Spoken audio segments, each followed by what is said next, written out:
Good evening and welcome to the October 10th school board meeting of the Derry Cooperative School District.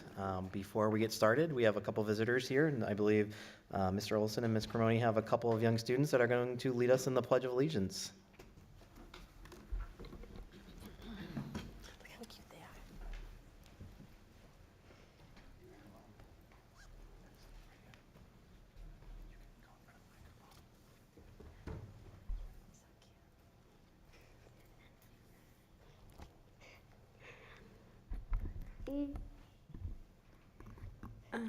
I pledge allegiance to the flag of the United States of America and to the republic for which it stands, one nation, under God, indivisible, with liberty and justice for all. All right, well, thank you to the students of South Range. That was great. With that, we will get into the approval of minutes. We have, I believe they are all public minutes, but someone correct me if I'm wrong. We have the public minutes from July 25th, September 11th, September 12th, and September 26th. Do I hear a motion to approve those meeting minutes? Motion to approve those meeting minutes. That's a first by Kearney, second by Jason. All in favor? Aye. Aye. Any opposed? Seeing none, motion passes 7-0. All right, we will move on to the South Range Elementary. There's none. Oh, sorry. Okay, sorry. Are those the July 25th meeting? July 25th Okay. and September 12th. All right, Non-public, sorry. no, that was my fault. I didn't. And September 26th. Okay, all right. I'll take a motion to approve the July 25th, September 12th, and September 26th non-public meeting minutes. So moved. First by Jason. Second. Second by Kearney. All in favor? Aye. Aye. Any opposed? Motion passes 7-0. Now I'll invite South Range to come up and do their presentation. Thank you guys for coming tonight.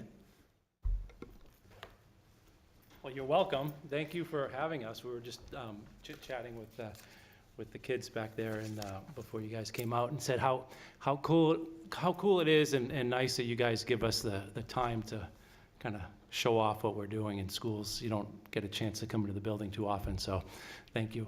Before we get to our kid presentation, we do want to recognize our South Range School volunteer, our outstanding volunteer, Mrs. Helen Evans. So come on up, Helen. We're gonna talk about Helen. We're gonna bring her up here.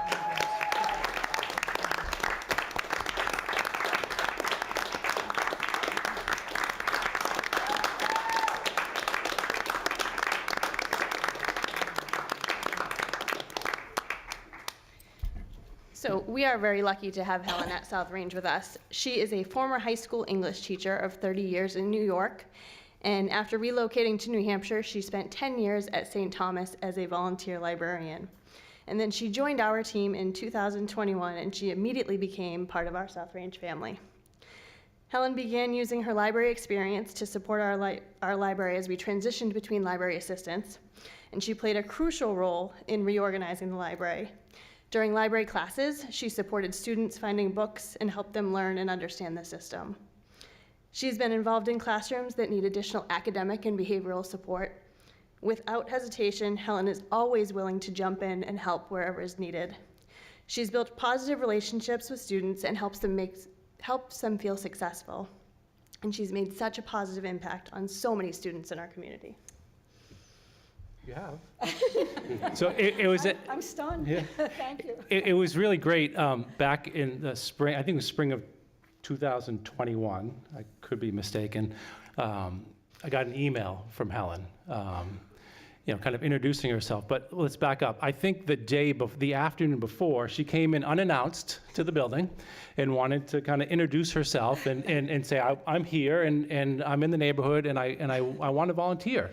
But I think it was during dismissal time, or I wasn't available to chat with her, so she kind of followed up with an email, and her email was deliberate, and with a purpose of, hey, if I can volunteer in any aspect of the day, I want to be there, and since then she's part of our community, and we are really fortunate, not just South Range school community, but the entire Derry Cooperative School District is fortunate to have her part of our community. So this is why we are recognizing Helen Evans as South Range School's outstanding volunteer.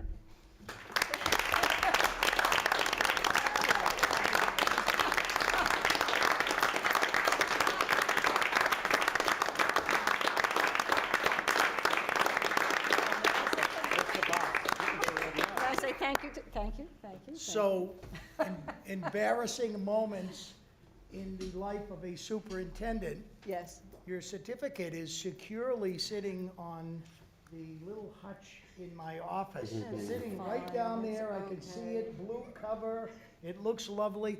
I it apologize. just means we'll see each other again. I will deliver it personally to the South Range School, but I do want to thank you Appreciate for that all very of your much. volunteer work. It It is is. so helpful It's for my our pleasure. students and staff, and we It love is. you for it. Well, thank Thank you. you. I didn't think anybody was watching.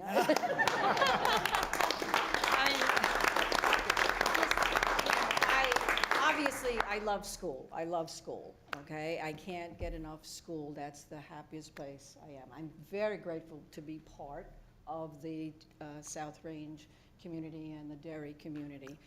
And yes, I was in high school and I was in elementary school and all this, and it just gives me a great deal of satisfaction because school meant so much to me. You know, yes, I grew up in New York. I was not a privileged child in New York, and I owe everything to my education, to my teachers. And as I moved through the career, I really wanted, after I retired, to be in a place where if I could, not only help students, but help the teachers. I love teachers. They work so hard. We need to put our trust in their professionalism. If they're veterans, they have a tremendous toolbox of educational tools. And if they're newbies, they bring such energy and verve to school. And I just honor them. And again, we talked about library. Please read to your children, read with your children, take them to the library, get a public library card, read. All the way from babies through high school and college. Be involved with their reading. And again, trust your people in school. They love your children and they do everything they can to make good days for your children and raise them to be good citizens. So thank you.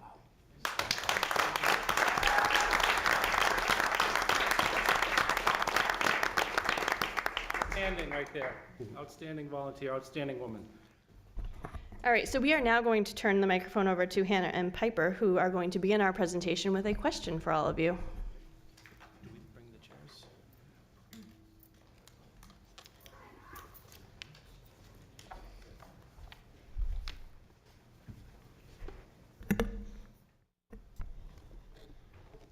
So we have a question for you. What is your hope for Derry students this school year? So I think they're going to have you guys document.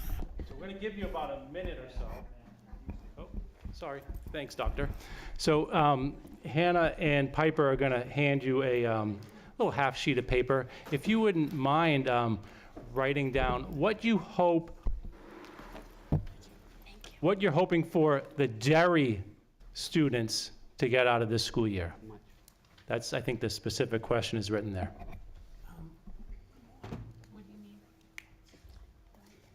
Thank you. There you go. Why, thank you.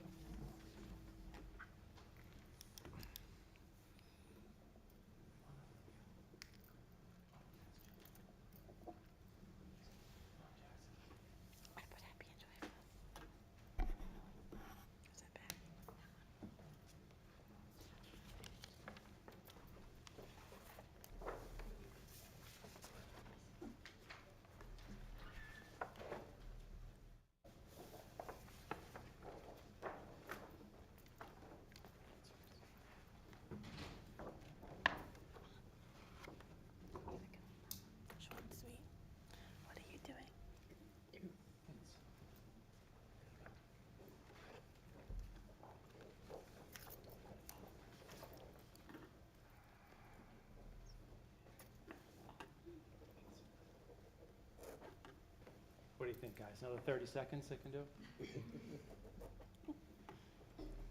When you're done, as a, so we know you're ready, if you want to just kind of put it up on top of that shelf there. Nameplate, that'd be awesome.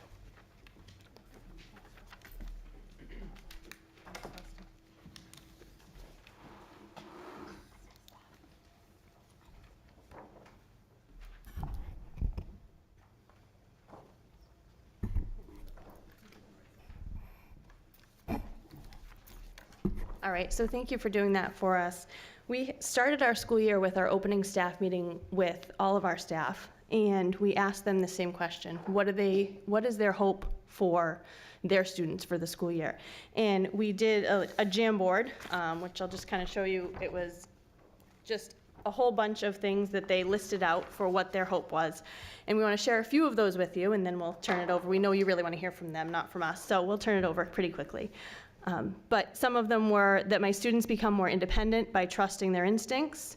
My hope is that my students have a productive and positive year and have fun. The students will love coming to school, participating in the classroom, and grow in learning and being good citizens. Those are just some of the things that our staff talked about. Then at our opening all-school meeting, we had an all-school meeting with all of our students and staff. We asked this same question to our students, and each class went back and they created these posters. So we have 19 of these posters hanging in our cafeteria, although we took some of them down to bring with us today. And each student was asked to come up with what their hope was for the school year. And we talked about how it was important to focus on this school year only and not about the long-term goals. Sometimes when we ask students to think about what is your hope or what is your goal, they think about, well, when I grow up, I want to be. And we really talked about the importance of focusing just on this school year, what that was going to look like. So we are going to have some of them come up and talk about what they would like to share. And just last week, oh my gosh, the microphone. Don't I have can't you just give me a lapel mic? So just last week, we had our second all-school meeting, and we gathered around. We talked, we do focus on our mindful habits, and this time around, we're talking about cooperation, and then we'll get into empathy and such and so forth to kind of keep our morning meetings structured. But at this all-school meeting last week, we also asked all of our kids, not all of them, because there are 340 or so of them, but we had some kiddos who wanted to talk about what their hopes were, because they remembered what they wrote down last month. They wanted to be reminded what their hope was, and we posed that second question of, well, what are you doing about it to kind of get toward that hope? And that was what we kind of talked a little bit about last week in our all-school meeting with everyone together. So I don't know, Mrs. Cremone, if you want to have an order of such. Is Hannah going to go first? All right. So if you guys, before you talk about your hopes, if you want to say your name and what grade you're in, how's that? All right. My name is Hannah. I'm in 5th grade, and my hope this year is to make myself proud in many different ways by trying my best during all subjects and hoping to win the spelling bee for a second time. And I hope that I can really try my hardest in many different ways, focusing and trying to learn in the best way possible, so not fooling around and really focusing on the teacher. Thank you, Hannah. How about my friend Eva?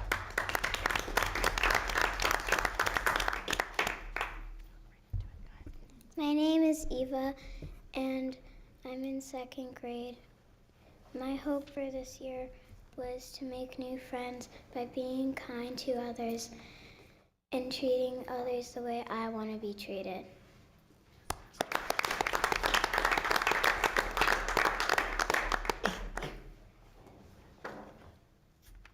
My name is Bastian, and I'm in 1st grade, and my hopes and dreams was to be able to write realistic chapter books.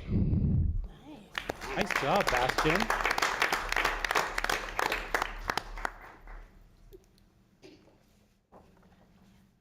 Come on up, Livia. My name is Livia, and I'm in first grade, and my hopes and dreams for the school year is when I come into school, I hope that I'm gonna see happy smiles, and how I'm gonna do that is to smile at them. Wow. Full of smiles.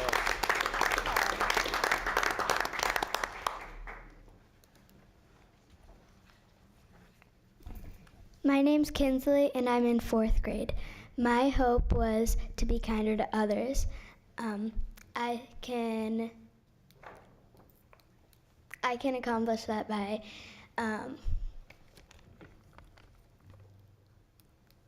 being kinder to others, but that can also make others kinder too. But if someone's having a bad day, you can do something kind to help them, and that can make their whole day better.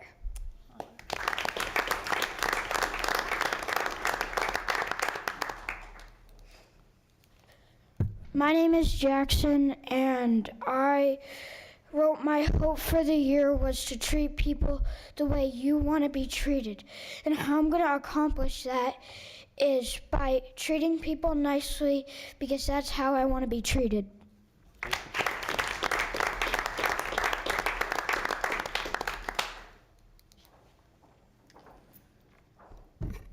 My name is Piper, and my hope and dream for the school year was to write a fictional story. And I'm going to accomplish that by taking some of my free time off to write the story, and just all in all taking my time and working on it really hard.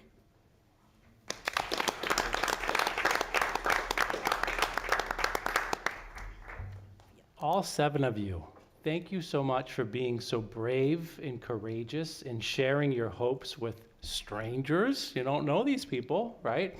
But they're our friends. And school board, I don't know if you have any follow-up questions that you might be interested in asking our kiddos over here.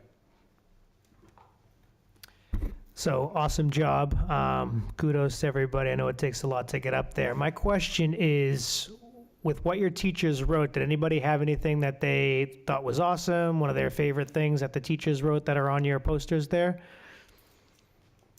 So you say what the teachers wrote or what they wrote? Were these students or teachers? So, yeah, so some of the students on the posters. What are some of the awesome things that were on there? Go ahead. Someone said that they hope to be really successful this school year. Nice.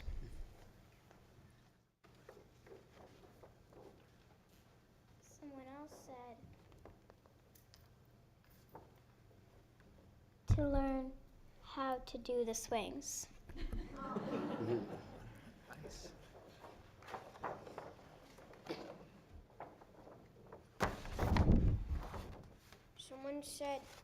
Someone said to see my mom as a student, peerage or something. Oh, he was excited he's hoping he can see his mom as a substitute. As a substitute. I think we're all hoping that.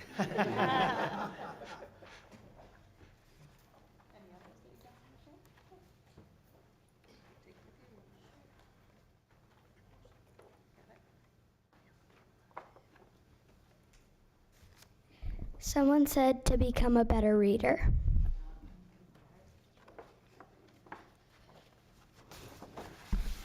Someone said, I hope people won't tease people. Someone said that my hope is that everybody will help each other.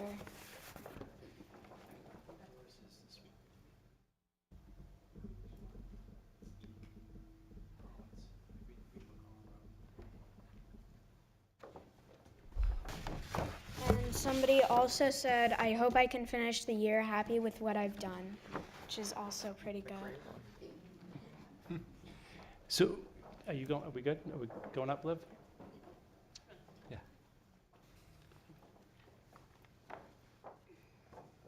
Someone This- said that they wanted to learn how to read. So really, we promise we'll have these posters back up on the walls in the CAF, and please come visit. You know, even if it's during school hours or the lunch is going on, that's fine. If not, you just read them all. They are pretty awesome, and they truly came from the kids' heart and the kids' mind and what they wanted to do. I want to thank you guys. You did a fantastic job. It's not easy to get up here and speak into the microphone. You were very well prepared. Want to thank your families who showed up to support you as well. And I look forward to visiting South Range and reading everything that's on those posters. Congratulations, everyone.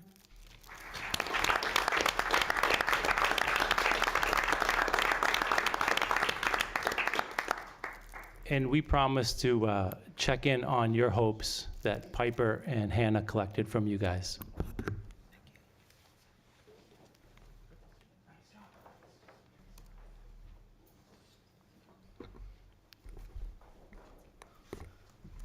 All right, well, thank you to the South Range students, families, and teachers that came tonight. We really appreciate that. I think a lot of great hopes and, I don't know, a lot of great advice as well. So I'm glad to see this is the type of work that we're doing in our schools, and thank you for all the teachers for helping these kids achieve some of those hopes and dreams and goals that they have this year. So good luck this year, and hopefully we'll see you guys around. Moving on, we will pass it over to Anthony for a Pinkerton Academy update. Well, hello again. I'm back. So, not a lot that's new from last time. The school start time survey went out to faculty and parents and family, and parents can opt their students into it if they want to. Like I said, they're still kind of collecting information, but the survey is out now. And the new social studies building, construction is on schedule. Pinkerton Players, which is the theater group, they're performing Antigone in Munich from October 27th to the 29th. I think the 27th and the 28th are evening shows, and the 29th is an afternoon show. I think 7 p.m. and 2 p.m. or 3 p.m., something like that. And Pinkerton Admin has begun to rewrite their master plan. I see on the agenda tonight that you guys are doing something with your master plan, so look forward to hearing that. And yeah, that's all I have. Does anyone have any questions? Thank you. All right, thank you. No, thank you, Anthony. Great update as always. We will move on to, we'll pass the mic over to Joe, who is going to do a presentation for his research study and dissertation. So, Joe, the floor is yours.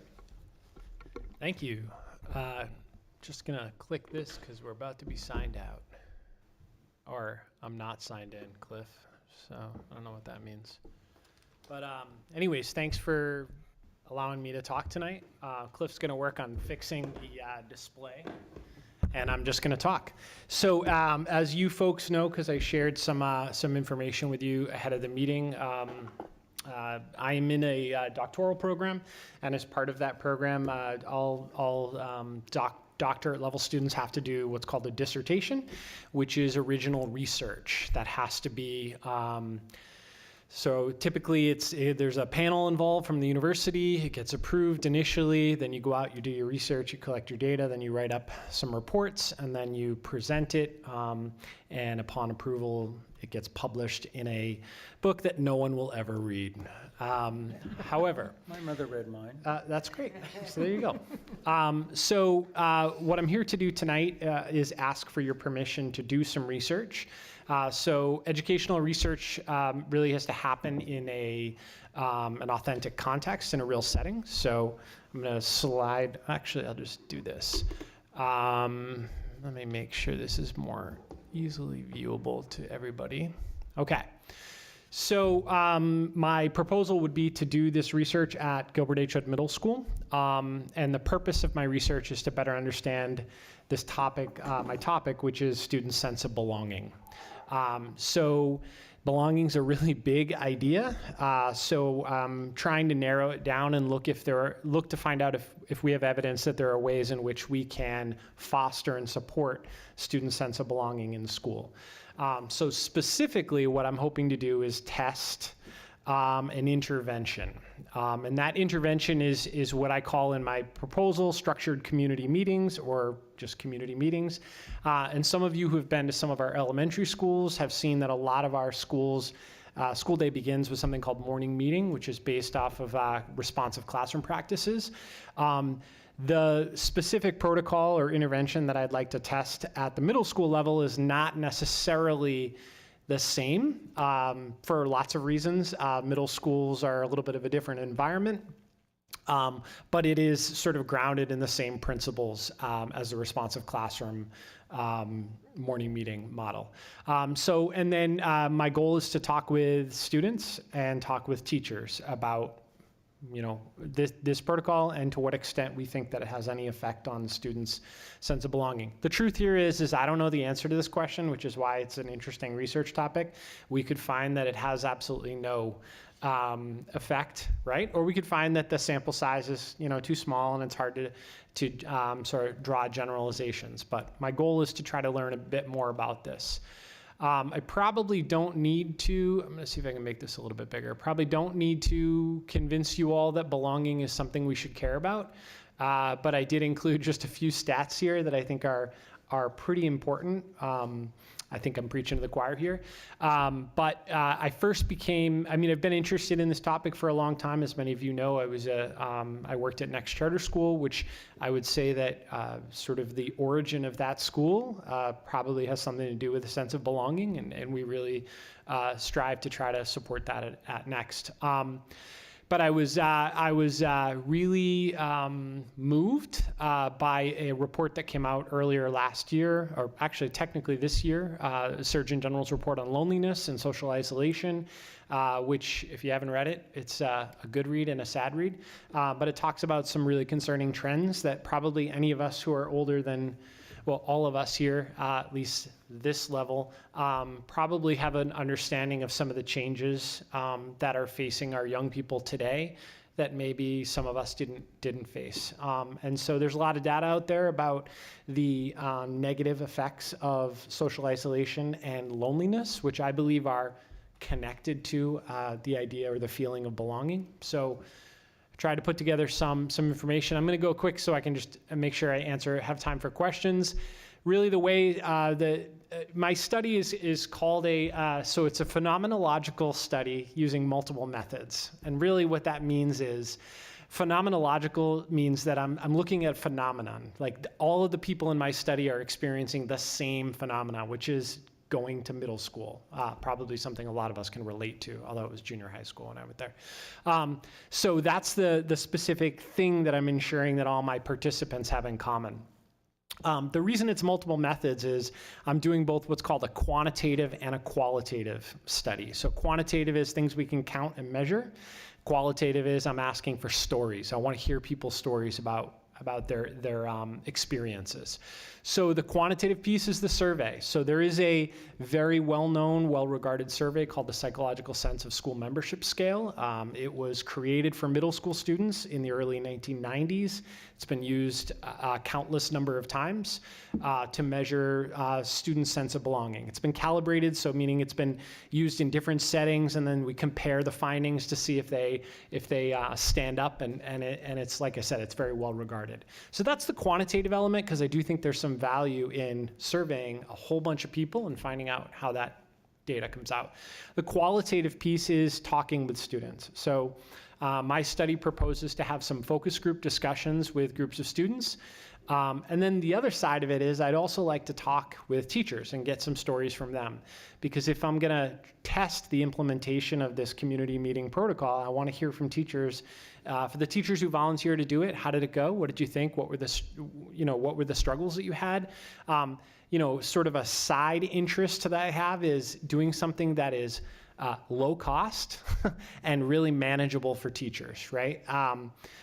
You all know this, but teachers already have a ton of stuff to do. So I am not looking for solutions that put more on the shoulders of teachers. I'm looking for solutions that are easy to integrate. Now, I'm not saying that I don't want to minimize how hard it is to create really healthy cultures, but I do think teachers are really good at that. This is just kind of a little bit of a protocol, a set of steps that teachers might be able to use. So that's a little bit about how I'm measuring or attempting to measure belonging. Community meetings are just what they sound like. They're very short. They tend, my proposal is to do them on a daily basis in advisory. They typically involve sort of whole group activities where students will share stories. They can also choose not to share. They will greet each other. At Next, we started doing things called lift-ups. I know some of you have maybe seen it happen. I think West Running Brook adopted it a few years ago. Maybe Justin Krieger might have brought it with him from Next Charter School. But there's several elements that are aligned to some of the key principles of belonging. So creating a safe environment, creating a set of shared experiences, because part of belonging is about doing things with other people, because that builds a sort of a shared common set of experiences. Part of it is believing that you're a valued member of the group. So there are ways in which we signal to other people that, hey, you're valuable. Actually, I would say that the South Range students today, when they came up and they asked each of us to write our hopes, that was their way of signaling to us, hey, you guys are valued. When we clap, when we respond, when we ask questions of them, that's a way we signal to people that we're valued. I know we take this for granted sometimes. When people don't have a lot of social experiences with others, they may question whether or not they have value, right? And so this protocol is one way in which we can sort of build into the day opportunities for both students and staff members to signal to others, hey, I value you, you're important. So it's a bit about community meetings. This is just quickly overview. This is my hopes and dreams for this study. I should have written this on the paper. So just so you understand, the first step for me is where we are right now in terms of getting approval. Upon receiving approval from this group and the superintendent, I would then go ask the principal of the school for approval. I've already asked her. I wouldn't have gotten this far if she hadn't already said that she was interested. And then I would begin talking with parents and students. And I'm going to get into the whole privacy and consent in just a second. I want to make sure I'm not missing anything. What I kind of didn't show you is all the stuff that was done ahead of time. I just want to make sure people understand. So my dissertation proposal has been approved by New England College, where I'm going to school. So there's kind of two levels of approval. You have to get an approval from a panel of doctors who read the study and make sure that it kind of meets all of the standards. And then I have to submit my study for what's called Institutional Review Board, or you may have heard it acronym IRB. It's a big acronym in the world of doctoral studies. So this it's applied against a rubric looking at ensuring that I'm not placing anybody in danger, right? So it has to meet the standards of humane treatment of people and I guess animals, but I'm not studying any animals. But so my study has received IRB approval and approval from New England College. The contacts on my IRB people and my panel are in my consent forms, which is in the appendices. So what's a couple of really important things to understand is that this is a voluntary study, so nobody needs to participate. That includes students and that includes teachers. It's also an anonymous for at least the quantitative pieces. So all survey data is anonymous. I won't have access to student names, won't have access to teacher names. I won't be able to match them up. In terms of the qualitative data, as you can probably understand by the nature of qualitative data, I have to talk to people and listen to their stories. So I do, and that'll also be voluntary. But in the case of teachers, I'll be asking anybody who volunteers to implement this intervention in their advisory. Right at the outset when they volunteer, I'm going to ask them to commit to an individual interview with me at the end because I want to hear how it went. And then for students, I will randomly select groups of students to participate in focus group. They will have to consent, or let me say that differently. Their parents will have to consent to allow them to participate, and then the students will have to assent. So in some of the, if you've gone and looked at the assent forms, it can be a little confusing. So parents can consent, students must assent. So basically I need yes from both parties for them to be able to take part in the study. None of the names of any of the participants will be included in the report, nor will the name of the Derry Cooperative School District, the school. If you were so brave to dig in and try to read any of the proposal, you'll see that when I describe the setting, I do not list the name of the town. I don't even cite my state sort of where I got the information, because this will be published in a database available for probably anybody studying sense of belonging. I can't imagine anybody else will read it. And I'm going to stop right there and see if you have questions for me. I do just have one. I love this, and I think that I commend you for doing your research into this. I think it's important. I just wanted to know, is there any impact on classroom time that will be pulled away? Yeah, great question. So everything will take part in advisory. So, part of this idea of like belonging, things like that, it's all connected to advisory. So none of the surveys or anything will be done during class time other than advisory. And only students who choose to participate and parents who consent. Awesome. Thank you. Yep. Yeah, fascinating stuff here, Joe. Looking forward to seeing how the results in the study play out.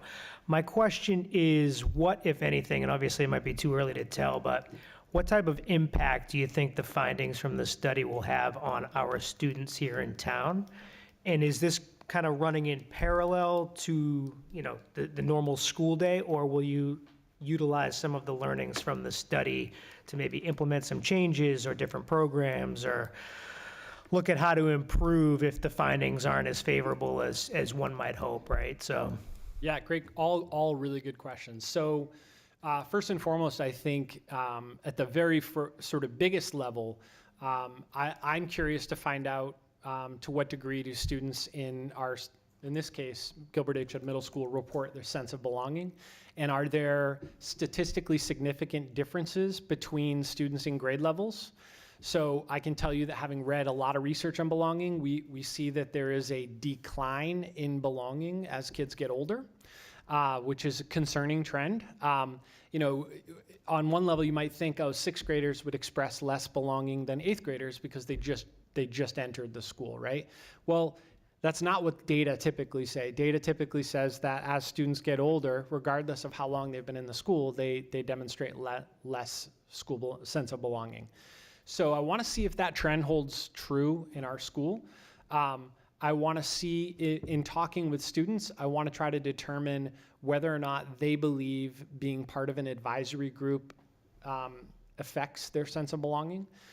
So some of those findings could inform the ways in which we do advisory. If again, this is one piece of a giant puzzle, but if we find that the community meeting protocol actually is connected to higher levels of belonging, then I would say that gives us some evidence about maybe something to try more broadly with students in other schools and other grade levels. But I like your question about perhaps after school. So we can learn a lot when we ask students about why they feel like they belong, why they don't feel like they belong.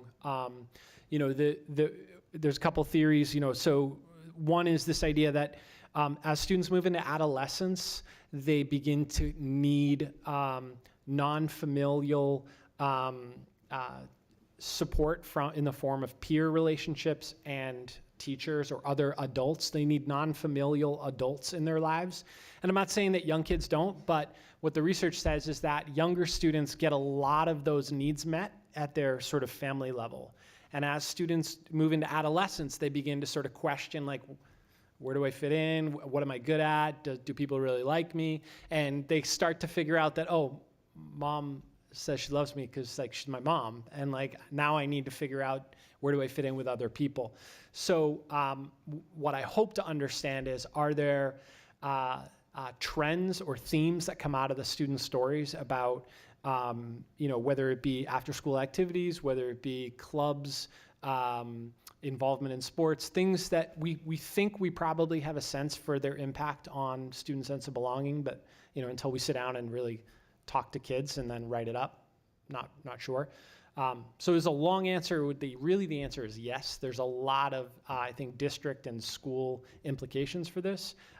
We may find that the protocol that the kids tell us, I really liked doing lift ups, but I really don't like doing shares. And I don't want to get into all the details there, but there could be elements of it that they really like and elements that they don't. Could be students that say, I really like advisory, but I don't like community meeting. So that would be interesting. I want to find that stuff out. And then, tailor our practices to those findings. Thank you. Mm-hmm. So interesting work considering everything that's going to happen in our district as well. Why not include West Running Brook in this to see how both schools, the differences or the similarities that students have at both schools? Great question, and I can tell you the truth is that it was a research issue. In talking with my panel, when you're trying to isolate certain characteristics for the purpose of research, it can be it can spread your findings in a way where the two settings don't necessarily have the same conditions. So their recommendation was, most of the students in the research group are focusing their research on sort of a defined setting. The short answer that I got from one of the members of my panel was, "That's Joe, that's great for your second book, but you got to get the first one published." So they wanted to sort of limit the scope of the research to ensure that it was doable, and not that it was just doable, but that it was doable with high quality. The concern was, in my first initial research study, spreading across two settings would present too many variables for me to really make good sense of the data. But yeah, my first draft was both schools. Can the school board expect to see the results of the research? Yeah, absolutely. I will share the whole probably multi-100-page report with everybody, but I'm also happy to do a real short executive summary of the findings, a couple pages, and then share that out with everybody, because I've explained I don't even think my wife will read it, the final draft, which I wouldn't blame her. But I do think it's really important for this group to sort of look at it and talk about what it means. So yeah, I'd be happy to do that. Yeah, That would be great. So I don't think you should assume people aren't going to read it, because I think it's really important work. Right? We know it's important work. We know when kindergartners go to school, they love, or even our deepers, they love to go to school because they definitely belong there. And they continue to grow because they feel the belonging, in my opinion. They feel the belonging. Yeah. Middle school's a different animal, and kids are trying to figure out where they fit. So I think you should stop thinking people are not going to read it, because I'm reading it. But I'm sure other people will also be interested as well. Yeah. Thanks. Absolutely. I really hope a lot of people do, and I'll put it out there. It'll be available, searchable for free. We get to decide as students if we want it behind a paywall or we want it for free. And I've already decided, there's no money really to be made in it, but you got to give back to the right. Like, part of the reason that we do this work. So one of the pieces in order to get my dissertation approved was I had to be contributing to the field, right? So I had to make an argument that what I'm doing matters, because there are questions that are of value that don't have clear answers. And there have been people that have used, the psychological sense of school membership, and they've done studies on middle school. I'm not saying that I'm the first person to ever do this, but I agree, Brenda, nearly 100% of kindergarten students come into school feeling like they belong, and then something happens over time. And the more we look at it, the better understanding we'll have. So yeah, I appreciate that. I hope people do read it. I will.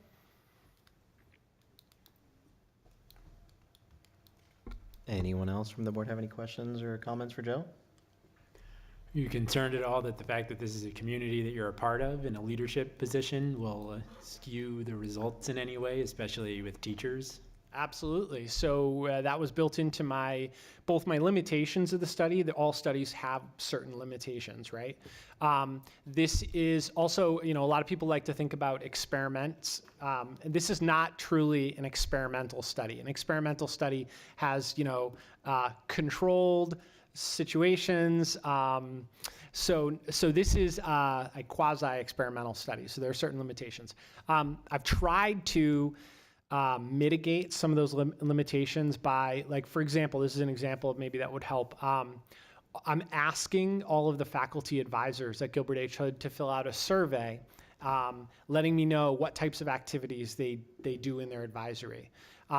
However, I won't know who the advisor is. They're gonna create their own ID number, and the only reason I'm making them put an ID number is I'm also going to be surveying their students, and I want to be able to match the students with their advisors' responses for the purpose of the study. But I don't want them to necessarily feel uncomfortable sharing things if they think that I'm looking for something in particular. I'm also going to be meeting with the faculty at Gilbert H. Hood and trying to ensure that I'm not going into this looking for something that I expect to. I'm testing something to see what happens. But definitely, I'm trying to be as open-minded about it as possible so that people can share their concerns if they have any. Part of the reason why I selected the school was it's a school where I think I'm fairly well known to the faculty and fairly well trusted to most of them. And the principal has a genuine interest in this data because she and a part of her team is trying to figure out how to make better use of advisory time. So I felt like in a way it was kind of giving back to kind of the school. But yeah, you're right. I do have those concerns. I'm just gonna have to push through. Great, thank you. And I think this is great. This is obviously a topic that you're very passionate about, and I'm looking forward to seeing what you find out. Thanks.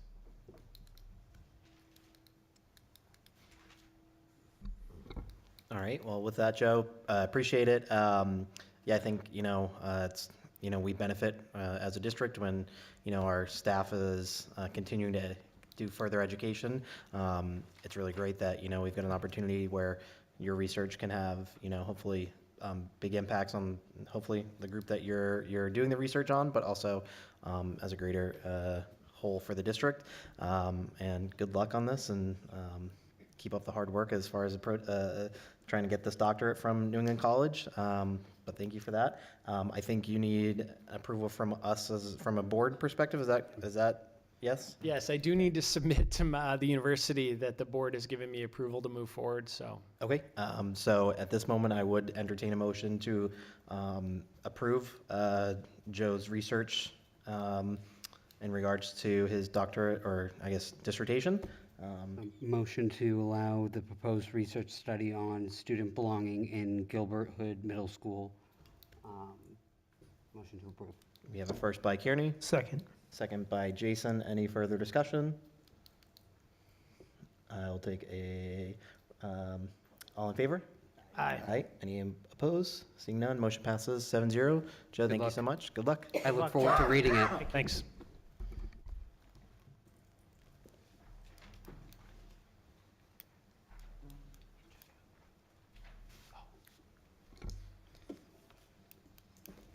All right. Nice job, Joe. Now we will move on to the facilities discussion that we have on our agenda. Restructuring plan is the next item. Oh, did I miss one? Yeah, restructuring. Restructuring update. Pass it over to Austin and/or Joe for an update on the restructuring. All right, can you guys hear me? All right, I feel weird. I'm gonna have to look this way and try to talk. Okay, I'm gonna get close to Kim. Just quick updates in terms of the restructuring process. So last time we were here, we shared with you all the plan to get feedback on the elementary residency zones. So that feedback form is still up and available. I haven't checked today, but we were upwards of 60, more than 60 people had gone online. And just, I don't know how much detail we gave you last time, but so there's really two kind of main ways people can give us feedback. One is ask questions, and the other is to give us comments, or, I like this, or have you thought, I'm worried about this, please consider this. So we as a team have been going through the questions and are really trying to write an frequently asked questions section with answers to as many as we can. Some of the questions are really really specific, and then some are more broad, so we're trying to do our best to make it meaningful, because remember, this is an anonymous survey, so we don't have the ability to reach right out to this one person, so we're going to try to post answers. So that should be coming soon. I anticipate before the end of this week we'll have lots of FAQs up there. I think this group decided that they wanted us to keep it open at least through this meeting, maybe all day tomorrow, and then we'll close it and then work through kind of summarizing all of the feedback that we got and making some decisions. So I guess this is a push to families out there. If you haven't yet, click on the link. It's on the website. If you click on district restructuring, there's a page right there. Cliff has set it up because he's awesome, and there's a link to that feedback form. Other pieces, just to give you, I'm not going to give a lot of details because some of these other pieces I'm not as involved in, but the staffing committee is hard at work. We are having a first go-around meeting with some administrators tomorrow. So we've done a lot of preliminary analysis of teacher preferences, and then asking for volunteers who wanted to work at the 5-6 school, which is a process that we're going through to ensure we kind of check every box and make sure we look at everything carefully. Again, I don't want to sign her up for this, but Laura's here if you have questions about that process. And then I know we're still working on the facility pieces. I've been meeting with Jeremy, and we've been looking at some of the buildings, making sure that we take into account any whether they're small, medium facility issues that might be connected to this transition. For instance, playground, as you've heard us mention before, our plan is to have a playground installed at West Runningbrook in the 5-6 school. So we've been looking at the site plan for that, how it would affect, how do students access it safely in and out? How does it affect sort of traffic flow around there? So those are all things that are happening. I know Jane has gotten some contacts from groups. I'm not going to speak to that if Jane wants to, or you guys have questions about that. I think that's it for now. I don't know if you have any questions for any of us. I do just have one question on, I know that there was just legislation passed on any playground that's going to be built to like different standards. I'm not sure if that withstands with, weren't we going to move one of the playgrounds from one of the other schools? Do any of you guys know anything about that, if there's plans, what those plans look like to move the playground or to build a new one? Yes, well, the biggest concern for us with the new change in the law is the ground covering that you're going to have to use in order to, for any new playground, which I believe is after July 1 of 2024, somewhere around that time range. So depending on when that playground gets installed, we're also looking at the playground for the deep area. And our preference would be having hard covering anyways for the deep area. It's not pavement, but it's a softer form of play area, so that if a student were to, fall or whatever. But so we're looking at that for the deep area as well. Yep. Joe, I had a lot of people asking me why they didn't get the survey in Parent Square. So some people did get it and some people didn't. What happened there? The residency zone survey, that they're saying they never got a link to it? Yes. Okay. We could check with Cliff. I think it was sent out on a Friday. I don't remember the exact date. We know that, so we can track sort of all the people that are registered. It's possible that there could be people that aren't primary contacts and in the Parent Square system, but we've been pretty fortunate. So I'm going to ask Cliff, what's the best way to troubleshoot that? Well, we do have metrics within Parent Square that I can look at. This is the first I've heard of this, so we'll certainly look at it. Thank you. Do we maybe want to send out another message tomorrow, just a reminder, this is the last day that you can submit comments? Works for me, if it's good with everybody else. Maybe even tonight, that way, give extra time. I may be able to do it during the meeting. All right, you're on it. Yeah, I was gonna, Cliff, would you be able to bring up the website real quick and just, that way people can see it online as well. So, yeah, so when you go to the website, for anybody that did not receive it, if you're listening tonight, everything is really accessible here. I know at the top banner, there's the district restructuring information, but there you go, there's that big icon, and this is really a one-stop shop. So yeah, I would say if you have not received it or you want to submit feedback and you haven't yet, it's pretty quick and easy to be able to do that. So yeah, I think we all agreed last time that at this meeting, we would ask, for have one last push to get this. So, within the next 24 hours, if you have not gone and provided your feedback, please go do so. Obviously, it is very important. And to Joe's statement about, it is anonymous. If there is something specific that you do have, please don't submit it through this feedback as it is anonymous. Please reach out directly to the SAU leadership team, or you obviously can always reach out to the school board as well. Anybody else have any other questions or comments about the restructuring or? No? Okay. All right, sounds good. Thank you for that update. We will move on now to the facilities discussion. So I don't know if anyone from the administration wants to start, or David, Michael, or Jason want to start from an update from facilities? I can give a quick update. Okay. Since the last time we met as a board, the Facilities Committee met again with the Valley Brensinger Architects. They've been working on adjusting the original pre-K through 5 school plans from way back when to what we would be looking for now, which is a K through 4 school. They should have a final plan and cost for the new school to present soon. And we have been talking about having, community meetings. The Valley Brensinger will be able to, give us a couple of community meetings where they can present the plans and take in public input. And we're hoping to get those meetings on the books scheduled soon. The other piece of it, too, that we discussed was the facilities department is working on priority project lists for each of the schools that would receive repairs under the repair bond, so we can nail down exactly what repairs we'd be looking to complete with the money from that bond and how much money. If you guys have anything else? Nope. Just a couple questions about your update. You mentioned community meetings and some dates, and I know you guys are looking to try to finalize it. Is there an estimated time where we think it's going to happen, or is that just too far out at this point? Let's see, what were the dates that we had? Yeah, it was going to be early November. One meeting in early and one meeting in late November. Okay.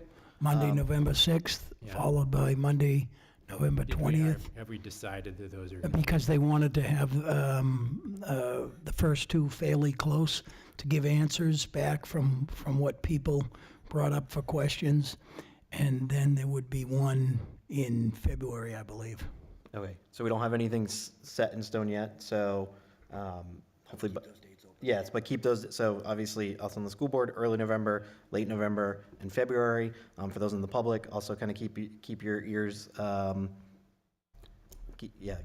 listen we up. should have finalized dates and locations for those meetings. All right, very perfect. And if I could just add, we'll be asking some schools to maybe, some schools might have some, we've heard already, some PTSA meetings, and if there's people that want to go, it's going to be difficult to find a date that everybody is available all on that one time. So I'll reach out to schools about maybe they can switch a date around for their PTSA, or have it right before the meeting or right after the meeting, those type of things, so that whomever wants to be part of that can be available for it.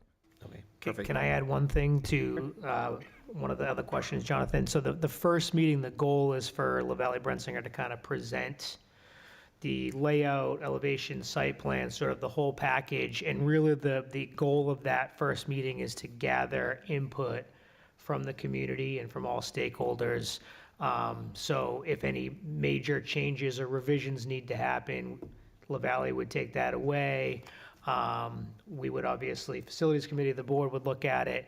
Any changes that are made, then that the second meeting, the follow-up meeting would be to kind of come back with any answers or revisions based on the feedback from the community at that point. So that first one, and I know we had kind of set the 6th, and there may be some conflicts, but that first one is really the one that we'd be asking folks to come out, take part in the presentation, and then provide any feedback or thoughts that they may have. Okay, perfect.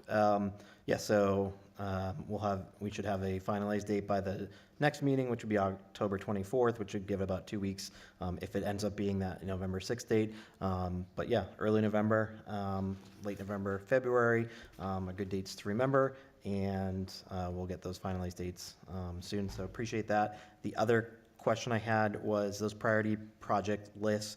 My assumption is that the plan is to have these done prior to the next, maybe not the next budget meeting, but by the end of the budget, or well before the end of the budget cycle, so that if there are any pressing priorities that we need to work into this year's budget, then we'll either be able to do that as well. We're hoping to have those lists by our meeting on Thursday. Perfect. Excellent. All right. Any other updates, questions, comments regarding the facilities committee? The only other thing I would add is for the first 2 meetings, we plan on having them at the two elementary schools. And the thought process was, we can give people tours after the meeting and kind of walk them through so they can see firsthand where our physical plant is at these schools. So, and I think that will be a good experience for people to see that.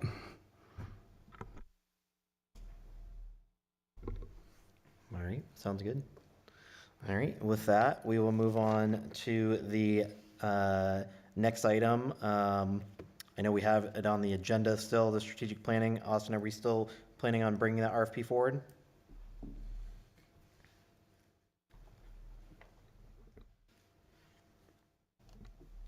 If I can work the microphone. So, yeah, I think I'd like to bring it forward so the school board can take a look at it. And I know you've already taken a look at it, but give feedback and input as to what people think. If they're looking for any types of changes or want something different or want us to do anything more with it, we could take it back and bring it to the next meeting. If people are happy with the RFP, then we can put it out, and then we'd be looking for the school board once they choose somebody, then we can get into the specifics with that group or that person. All right, thanks for that update. So for those, just kind of give some historical background. So at the beginning of this, I guess this term, back in spring, April timeframe, we as a board met with the SAU leadership team, and we did some school board goals. One of the goals that came out of that was to build a strategic plan and to work with a consultant that would be able to help guide us in that process. So we met recently as a subcommittee, and so the strategic plan that you guys see has kind of all of the requests that we would have, and so we're looking to put that out for bid and to start working with them probably at the beginning of next year, January, February timeframe. Yeah, I don't know if anyone on the board has any questions regarding the strategic plan RFP. I just have one. I did read through this, and I just wanted to make sure, are there any strategies that will be employed to make sure that it's like the inclusivity and the equity is, especially in this redistricting, that's being looked at? That's my question. You mean as part of the strategic plan that has developed itself? Yeah. I mean, we're really not quite there yet. I mean, this is just, the RFP is to hire a strategist and. Okay, because I saw that you had a couple of different requirements that you wanted to make sure got done, and I didn't see it added there. So I just want to make sure that is part of what they're going to be looking at when they do get brought in. So is that part of the scope of work you'd like to see added? Okay. Is there something, I guess, specifically that language that you'd want to include in that RFP? I can write something up. I don't have it offhand, but. Okay. All right. Anything else that anyone else wants to add or has feedback on? No, it's nice to see. I know we met in April, and this was a big talking point as we set goals out for the year. So nice to see this committee meet and this action come out of it. And hopefully we get some proposals back and boots can hit the ground running with this thing. Looking forward to it.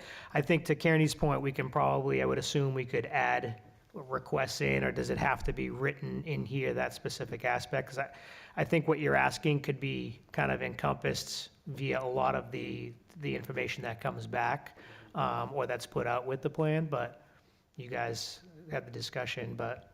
Yeah, I mean, I know my thought process might be a little bit different than others, but obviously if it's a balance between being too broad and being too specific, right? We don't, where this is, just the bid proposal, right? Where I think obviously once, we start getting candidates in and we start having conversations, or the administration starts having conversations, we'll be able to kind of obviously give them the specifics. Obviously, when we talk about, like analyzing annual budgets, right? Like, we have to be more forward thinking in that thought process, right? So, balancing that along with, the facilities needs that we have. So, again, be a little bit more broad as we get candidates that submit their proposals, and then we start, talking with them, and we find, hopefully that right fit, then they'll be able to, really make sure they're catering their services to our needs and what's going to benefit our district specifically. So can you, just from my own knowledge, with the process for the RFP and specific to this, would they come in and present to the committee? You guys would ask questions, almost like a formal interview at that point, kind of run through, look at referrals, look at body of work, et cetera, and then bring that back to the board? Does it kind of go as like an interview process once they come back in? So, I mean, there's a lot of variables in there. I think we haven't figured that out yet, but I think, depending on the number of respondents that we get and how thorough those things are, again, I'm sure they're going to have references. So I think there's a lot of variables that play into that. So I don't want to say, we're going to go one way or the other. I know in the past there have been, we do interviews. I think when we did, when we contracted with Lovely Brenzinger initially, there was interviews, but obviously there are some things that, don't necessarily need that interview process. But again, I think there could be I think that's a discussion for all of us to consider, and specifically on the strategic planning subcommittee as well. So yeah, as always, feedback, dialogue around that. Don't hesitate to reach out to any of the three of us, or obviously the administration as well, because, those are the people that are going to be involved in that. And then, again, I don't think, this is my personal view, we entrust the administration to, run the district and do the day-to-day things. So I think it's sometimes good to have us involved in that process. Sometimes, we have to trust the conversations that they're having with those vendors as well. Agreed. Thanks. Yeah. All right. So I know Kearney has potential change that he wants to make or addition to this. Is there anything anyone wants to see change as well, or should we? Okay. Should I get again with the idea of this happening in January and February? I don't feel like there's a need to rush to do a vote tonight, but if people are confident in this, then we could, or we can wait to see what Kearney brings back to the table. So if we don't have a motion, we can kind of table this until next week and see what kind of suggestions you have, and see if that's something the administration wants to build in as well as many other changes. Any other changes, Brenda? No, I just was going to say, if we're not voting on this, we need to change the date, because the date's Sure. less than 10 days away. Sure. Yeah. Yeah. It's nothing's been posted yet, so I mean, yeah. If we're not going to vote on it, then that when it comes back, we'd see a revised date. Just one question on timing. So January, February, early next year, is there a reason to wait to get into next year, or is it just kind of? Yeah, I think, I mean, I know bids take a while, proposals might take a while to come back, et cetera, but Yeah, I think the plan was to keep this open for a couple weeks. I think there's a lot happening just on our plates, right? From budgeting, restructuring, facilities, things like that. Also, there's the mix in the holidays with that, and so I think, January, February timeframe seemed like that was, at least what the administration was saying, hey, from a resource standpoint, that's kind of what they would be able to handle. But yeah, I guess if there was, a overwhelming need to do it now, then I would say, maybe that's something we think about. But where it's already, almost mid-October, I don't know if that's feasible. got it. All right. Anyone really opposed to waiting on 2 weeks to see a revised version? No? All right. Well, that was a good conversation regarding that. We will move on to the West Running Brook Middle School Design RFP. Pass this over to the administration.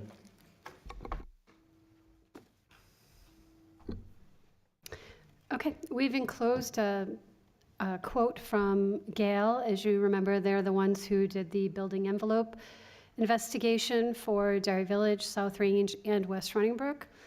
Upon further review this summer, our Director of Facilities has become, even more concerned with the building envelope at West Running Brook and the need to take action to have repairs done. We reached out to Gale, since they're the ones who did the initial investigation, for them to give us a quote on providing engineering consulting for repairing the facade of the building. So they would just be doing the consulting portion of it, and then they would work with us on the RFP. They would not be actually doing the work on the building. That would go out to bid for a firm that specialized in that.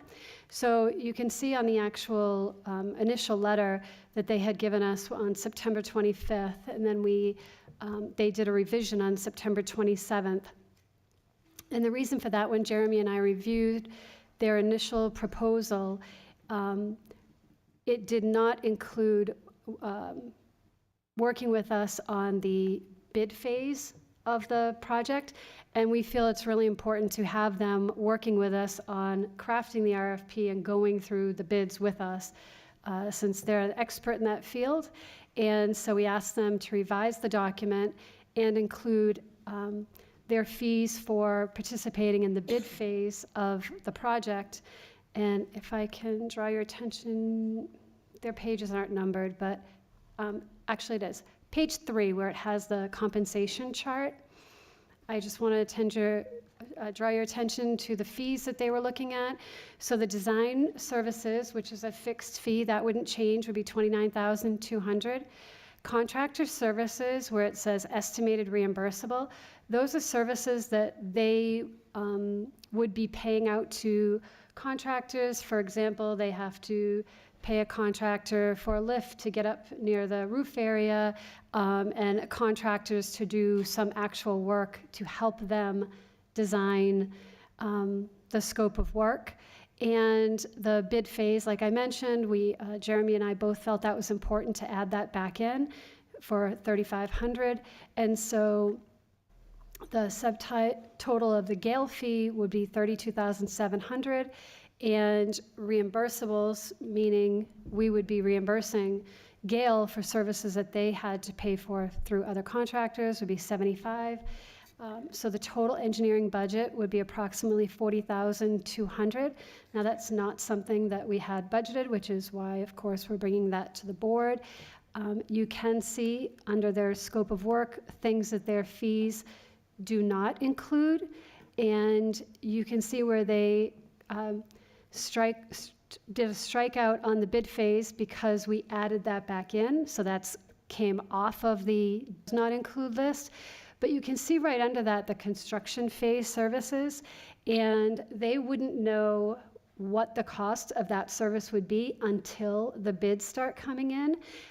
But both Jeremy and myself talked about it and feel that that would be important to have them on board for the construction phase, and we would seek them out again for another estimate once we started receiving bids, because obviously it's a percentage of bid and the, so that's why the construction phase is on the does not include list, and you can look at all the other things that it doesn't include, and we were okay with the remaining list. So that's why this is a revised from September 25th to September 27th, and this is something that I know Austin and I believe Joe, they've gone out to the building, to West Running Brook. They've seen the facade. I think many of you have gone out to see it. And we feel that having this for them to actually design it, and the reason why they did a strikeout on the roof design is because ARM has already done or is doing the design for the roof work. So Gail would not need to do that. And once they do the design work, then we can go out to bid, and perhaps we only have them go out to bid for a section and use some of the $700,000 that we had set aside in one of the capital reserve accounts, or it's included in the bond that we put out for the March vote. So, and do the project in its entirety. So we are asking if the board would be able to make a motion on the proposal this evening. All right, thank you for that update, Jane. I'll open it up to the board for questions, comments. Jane, would we pay for this out of the capital reserve account, this piece here today? What's your recommendation? Yes, it would probably come out of the capital reserve.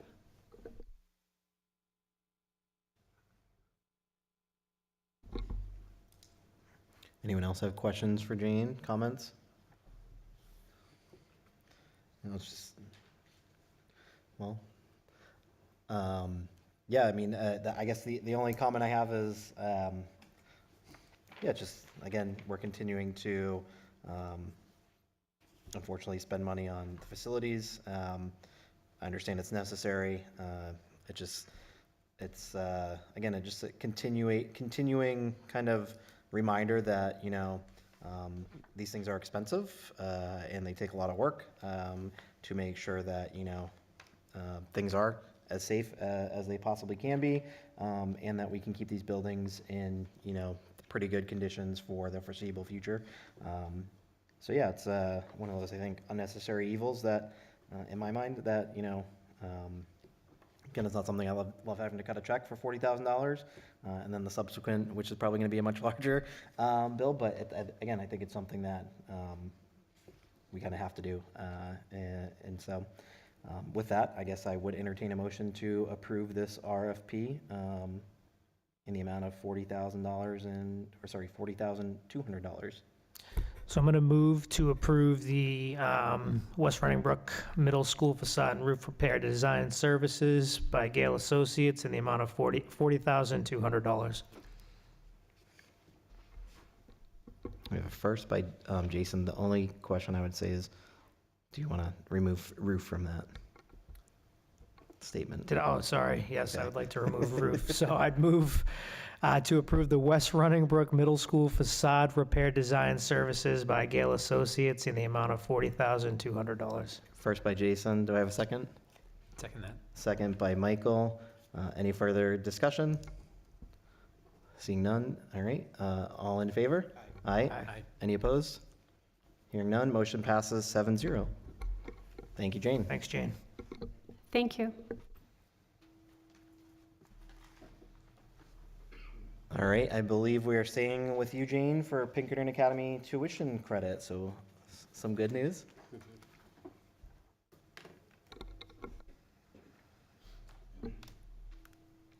Yes, so every year, typically every year, we have some amount of a credit that comes back to us from Pinkerton, because as you know, they pre-bill us. So we just received our first bill of the year, which I believe is in your manifest. And so they're billing for 90 days at a time. And so then they start crediting you for students who may move or students who return. And so at the end of their school year, when they calculate out the total costs of their programs, they do give a rebate to the district. And in addition to this, there was also credits that were on this first bill as well for about $85,000, and those were credits for NECC program. I believe a student moved out. Some of the special ed programs had some credits. Also, there were some shortfalls. For example, HiSET was not billed enough, so there were some credits and debits on that, and those have all been applied to the first bill. They used to give us an option. I don't remember if they still give us an option or not, but they used to give us an option on whether we wanted them to issue us a check or if we wanted to take it as a credit.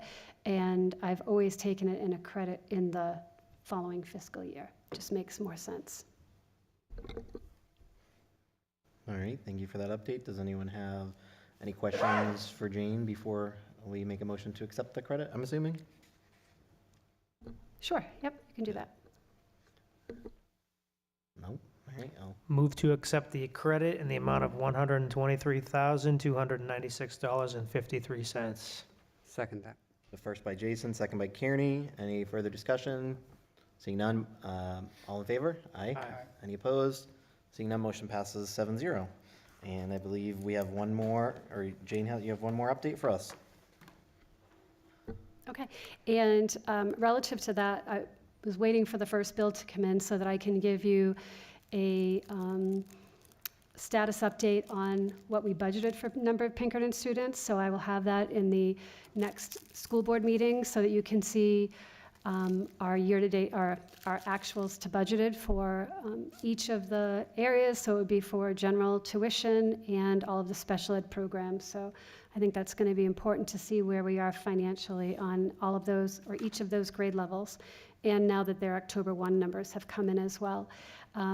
Budget is, the first budget meeting is going to be next, well, I guess it's our second budget meeting, but it's the first one where we're going to be bringing some numbers for you, which will be next week. And we will be having it, it's going to be a little bit different this year. So we're going to be bringing department budgets, but not including any positions or salaries and benefits on that. But we will have Health Trust coming here and doing a presentation. Kathy Kennedy went last week to a meeting with them that was available to all of their members, and a lot of really important stuff that I think is going to be important to know why our increase is potentially going up over 20%. So they will be doing a presentation as part of the budget meeting, and we will also be having several other areas of departments, transportation, technology, maintenance, special education. We'll also be going over the bond. So we are going to jam-pack it in next week in an hour and a half and get you as much information as possible. And it almost might work out better just giving you a departmentalized budget in pieces. And because as they mentioned earlier about positions and locations, we really need that in order to finalize that area of the budget. So once those are done, I can bring those to you. We had our audit last week, and it went really well. In fact, they only had to do 2 days with us. The rest they were able to do through email, and they should have the final audit sometime in December, and then we'll schedule them to present the audit, and that will be, I don't think they came last year, so this will be the first year in 2 years that they've come to present to the board. And they said that they should be able to do it either December or January. So we'll look forward to having them come there and do that. The DOE 25 and MS 25s were submitted. You all signed them. Thank you for doing that. And I will also be completing the MS 24, which is the revised revenues. I submitted that last year, and now we have to complete the revised ones. And that's where we'll be updating the retained funds, the special education aid that Laura's department got the additional money. So we'll be completing that to update in preparation for tax setting time. And again, I like to say it at every meeting, please, if you need to fill out a free and reduced application, you can get them online on our website, or you can call the schools and ask for a paper copy. I will say that something came up recently, that a parent reached out and asked if they could have a appeal. And I think that people may not realize that the free and reduced applications, unfortunately, the income is based on your gross, not your net after all of your, and so it's really unfortunate. We understand that people have a lot of expenses in their lives right now, and unfortunately, the way the federal guidelines are established, it's only based on your gross income, and we do feel for families who struggle with that. So we like to work with families in any way we can, and somebody actually sent me information the other day that if people are, the percentages are different for the like the SNAP program and the state certified, it's about 185%, where we're at 200% of the annual income. So if people are balancing where they're not quite qualifying, then we can also recommend that they go to the state and apply for free and reduced under their program and see if anybody would be able to. That was actually something that was brought up at the NHSAA Best Practices Conference last week or the week before. So we do try to work with families as much as we can to get them to be able to qualify for free and reduced. But that's all I have. If anybody has any questions. Jane? Sure. There was a report this week that came out that I think the number was 85 more schools or school districts were qualifying for free and reduced meals. There was not a lot of information. I searched for it. Did you get any information about that? Can you clarify? Do you mean in the state, 5 more schools Yes. became 100%? Yes. On free and reduced? Yep. Yeah. There's some new formula that was being worked on. Yeah, I didn't hear that, Okay. but our percentages are fairly high in some of our schools. Some of them, East Derry, South Rangers are low. Barca continues to have a high percentage, Gilbert H. Hood, Grinnell. And we are seeing a lot of applications. So Christina also has a part-time person who one of her main jobs is outreach and helping people to qualify and working with the social workers as well, home to school coordinators in our district. But I hadn't heard that, but I can look that up. So the report that I saw was not completely clear, but it kind of intimated that schools that were at a certain percentage the entire school would automatically be free and reduced, or free, not reduced, free. Yeah, So it'd be you do have to have a high percentage, and then once you meet that threshold, which I apologize, I don't know what it is, but it's pretty high, then your entire school, regardless of your income, is free. Just worth I also read about this. It's called the Community Eligibility Provision. It used to be the minimum identified student percentage had to be 40%. It's now 25. None of our schools are anywhere close to 25. I think Cornell is like 17, and that's the closest one.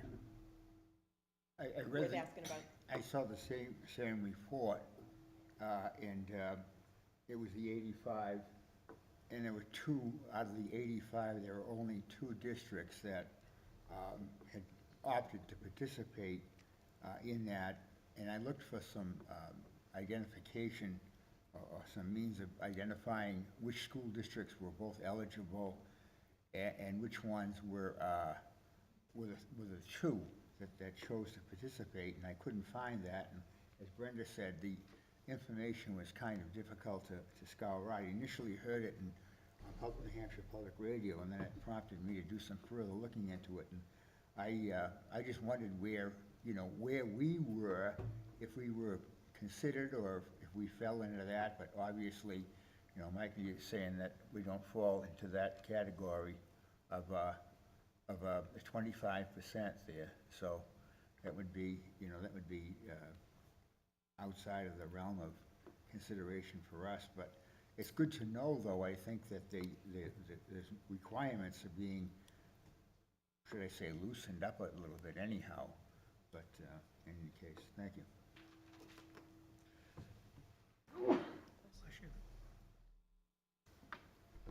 All right. Thank you for that update, Jane. Oh, sorry.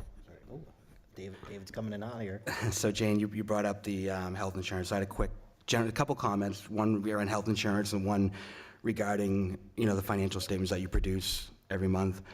So on the health insurance, our budget this year is $8 million. So when you add 20% of that, it's what, 1.6 million, rough numbers. What are we doing to mitigate that? We need, in my opinion, I think we should start shopping around at other options. Whether that benefits us or not, I don't know. You guys would know better than me.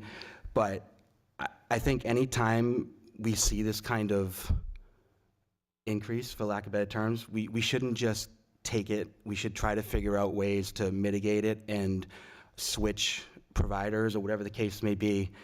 I think we don't have that luxury anymore. I know it's been mentioned that we've seen these kind of increases in the past, but I don't think we have the luxury of kind of just taking it. I think we have to look elsewhere and see what our options are. So that's just a general comment. The other comment is, going forward, when you present the financial statements, and this is not on you, Jane, this is the team, the admin team together. Whenever you have big variances, I'd like the administration to be prepared to discuss those variances at the same meeting, so we can understand as a board why we are where we are at different times that these are produced. So I think right now the outstanding variances from the last meeting in early September was next charter school with 26% over budget. I'd like to know why that is. And out of district tuition is about 10% roughly. And last year we were even more. I think it was almost 30% last year. So if you could do me a favor when you present this, and I'm not saying it's you, it's the team, please come prepared to explain why those variances are the way they are, because it's concerning to me. And as a board member, I'd like to understand why we're at where we're at, especially 2 months into the school year. We're already projected to be over budget by 26% at next and 10% out of district. Last year we're like 20-30% over budget. So these are concerns. You all remember last year, the biggest thing that former board members echoed, the fiscal advisory team echoed, our budget is at an unsustainable growth pattern, and we have to be cognizant of that and mitigate every opportunity that we have in the budget. And I understand there's a lot of things that you can't change, but we need to stop that thinking, and we need to start thinking, we need a different mindset of how can we mitigate when we see these kind of increases. And I think we'll all be better off if we have that kind of mindset as a team, as administration, as a board. Because right now, health insurance is $1.6 million. That's just not something that we can absorb lying down. So I appreciate that. Thank you. Yes, so to address the health insurance, it's the only place that you can get your health insurance. The plans are in the negotiated agreements, so we would just have to also, when we're looking out for another provider, make sure that we are looking and that they are meeting the same criteria as what's in the negotiated agreements for, I think it's in the DEA agreement. So yes, that can be done. As far as discussing the variances, I'm completely okay with doing that. The overage for next charter school is because of special education. They now, as you know, we're mandated to provide special education for our students that attend there. And we used to provide the special education services. They now employ people there, and so they bill us for those special education services, which is similar to the other charter schools that our students receive special education services. Wyndham Academy, there's different places where we have students who require special education services, and they bill us for those services. So that's the overage on next charter school. And the out of district, I'm sure Laura can explain. We have, somebody could move in tomorrow that you weren't planning on. I know. But that is the truth. We have students who If Laura wants to. I totally get that, and I think that anymore. So what I want to see, so we have a budget, we buy a specific program, how many students are in that cost of that program, and then we have an actual, we buy a program. So we should be able to explain the difference between an actual versus what we budget, and this is a dollar amount by program. So I'd like to see that. I've asked for it a couple times, and I'd like to see that, because I don't think, I hear what you're saying, and for a long time, what you're saying, I totally what you're saying, but see, I don't necessarily want to hear that anymore. I want to understand, like Lighthouse program, we budgeted, we have $200,000 variance. That's what I'm talking, if you get what I'm saying, that's what I'm talking about. And that's fine. And Yeah. we've also had to expand where we're looking for placements, because placements are just not available. They all have waiting lists. They're full. They can be very picky, which is causing us to have to expand even further to other programs that are not, they're just new expenses. It's a higher for patient, and their programs haven't used in the past. And David, we will be bringing this to the school board fiscal advisory next Tuesday. Jonathan, the thing about special education is, we have to provide it. It's a law. Children have IEPs, 504s, and can I finish?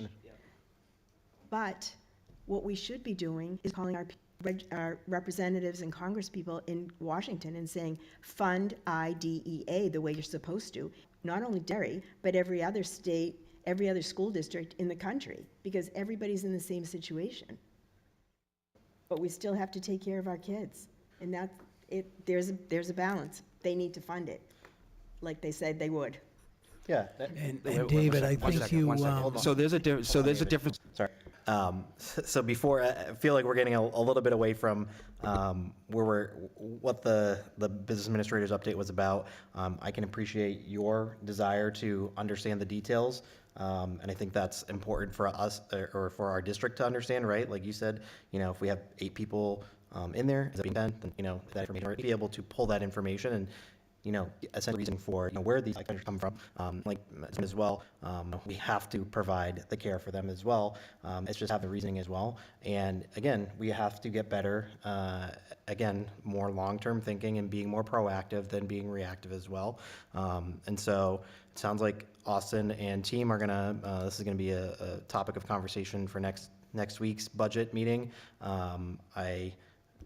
If we can have more details, I think that's great as well.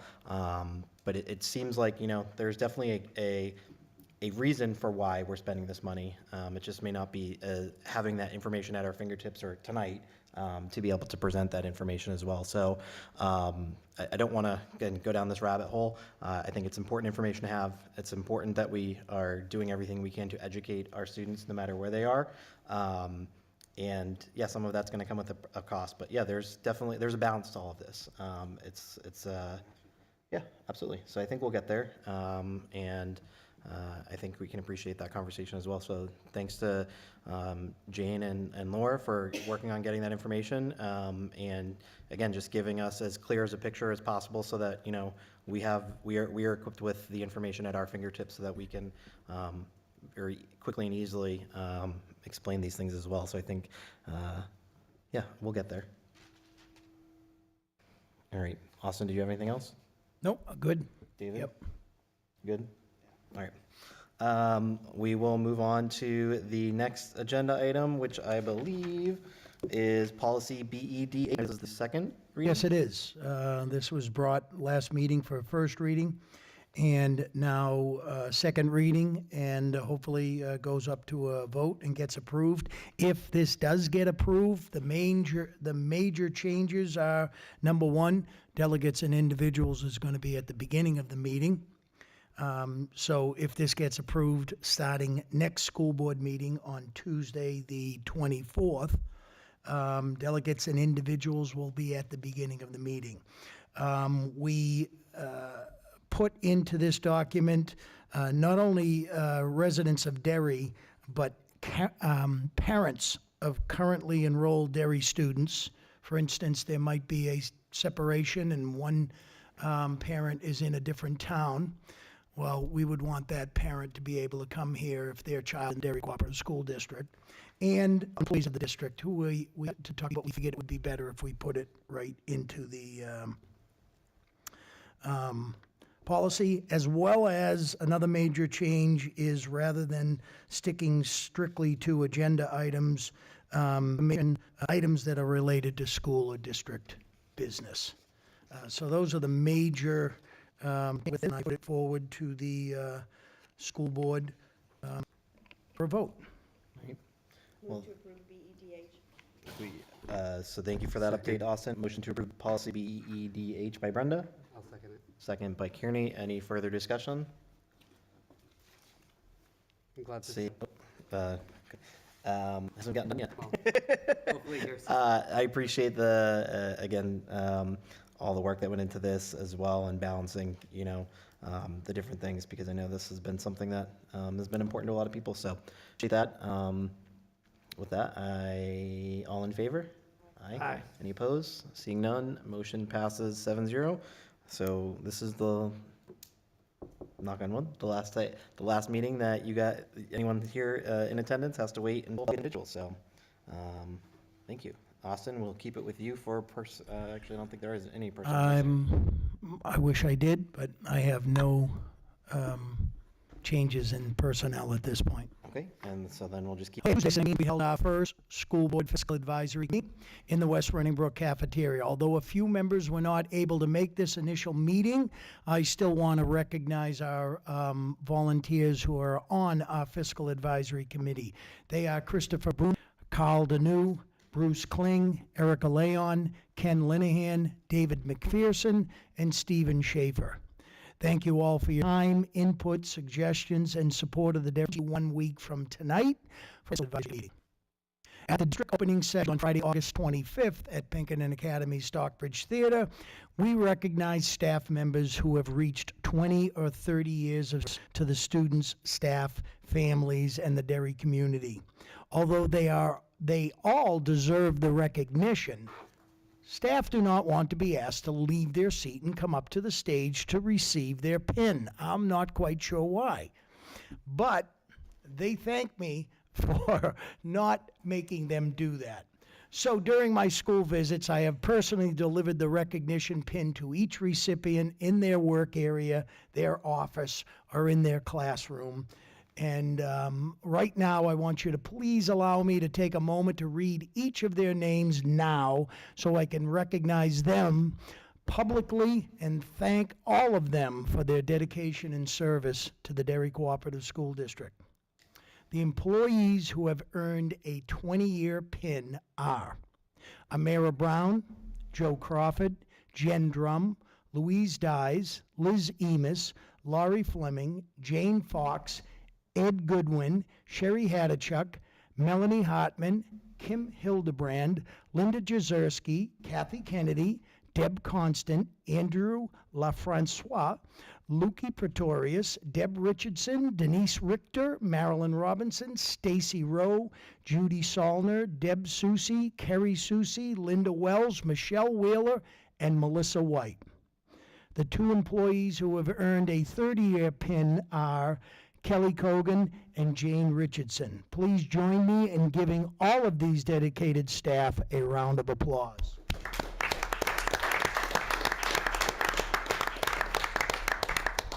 I think it says something when people hang around and put in the amount of years that some of these people do. It says a lot about the Derry Cooperative School District, hopefully how we treat our individuals. And we are so happy for the experiences that they bring to our students and to their colleagues. And I just can't thank them enough for their service. I was recently invited to East Derry Memorial Elementary School by the music teacher, Jody Stoll. Here is what the invitation read. Every Thursday, the IEL program has music class with Mrs. Stoll. All teachers in the IEL program sing, dance, and play instruments with the students. It is a magical time of day, and you are bound to leave smiling and feeling energized. if you can find a free moment in your busy schedule on a Thursday, we would love for you to come over and join in the fun. So that is just what I did. And it was even better than I could have ever imagined. The teachers and assistants were completely involved with students who were having a wonderful time singing, laughing, dancing, and just having fun. It was definitely the highlight of my week. I try to visit every building in all of our schools every 2 weeks, and it's extra special when I get invited to participate in one way or another. And this is a call out to all of the staff members out there. Please invite me. I'm still going to come in and interrupt your class for a minute or two and say hello to the students. But I would love to come for specific things, to see something that you think would be important for myself or Assistant Superintendent Joe Crawford to see. We would love to get those invites. So thank you very much. Thank you, Mrs. Stoll. And I did it again. Okay, thank you, Mrs. Stoll, and all the teachers and assistants in the East Derry IEL program. I look forward to joining you again in the future. Thank you. Thank you for that update, Austin. Anyone on the board have any questions, comments for superintendent update? Thank you. All right. Yeah, I would echo the Austin sentiments as well. Thank you for all those people that have been so dedicated to this district. It is greatly appreciated. Hopefully they'll do 20 more or 25 more years. All right, with that, we have FYIs. There's an enrollment update attached. Anyone have questions, comments? Oh, go ahead. So when I looked at these numbers, I was very surprised to see that Barca Elementary School is our biggest school, bigger than both of our middle schools. They have one assistant principal. How many counselors do they have? Like, how are they managing that? It's that's concerning to me with that many little children.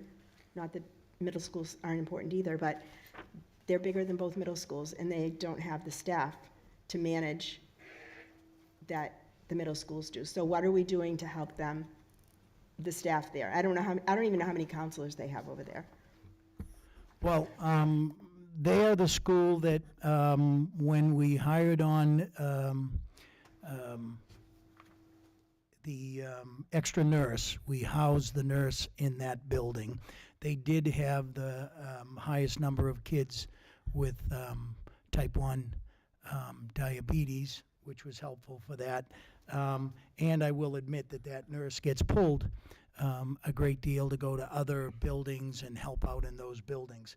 They also have a counselor who last year was there full-time. This year, 1 day at East Derry, but 4 days at Ernest P. Barker to help out with that, as well as a fantastic principal and assistant principal. I know that the assistant director of student services, I believe it's Sunny, it's over at Ernest P. Barker, and she spends a little extra time over there as well, helping out. And they do a wonderful job considering the situation.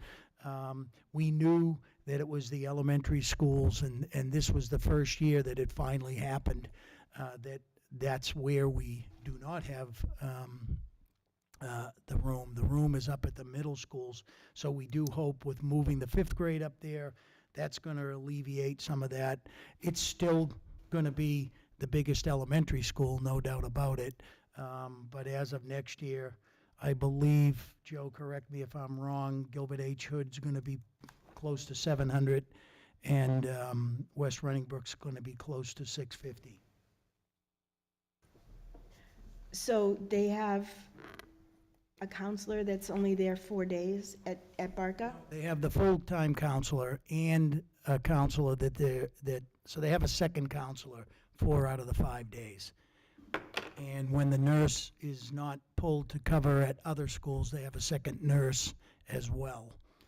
And Sunny, the assistant director of student services, spends some extra time over there as well.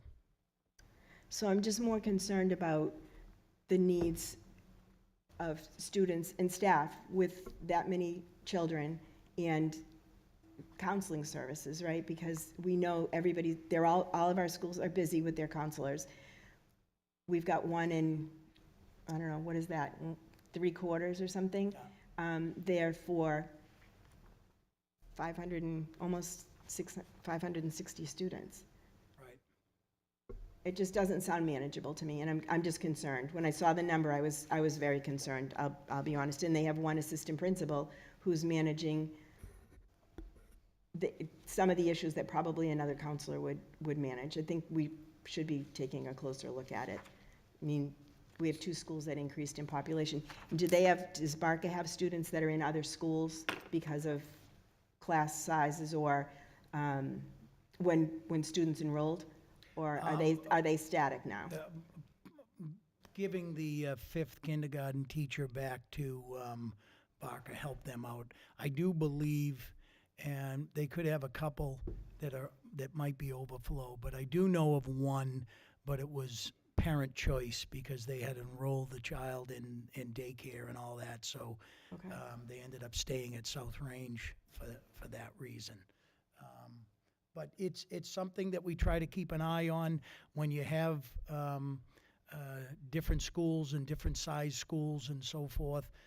If we were moving forward with this and continuing in this configuration, it's definitely something that we would have to look at, moving forward and seeing how we could support that better. And I don't think I did a little bit of the math of their class sizes, and I think their class sizes are fair.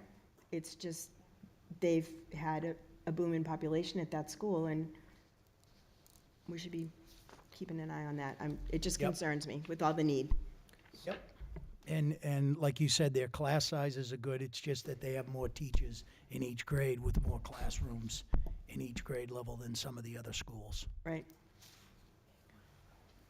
Thank you. Brenda, I guess, so with this concern, obviously looking at the numbers, seeing that,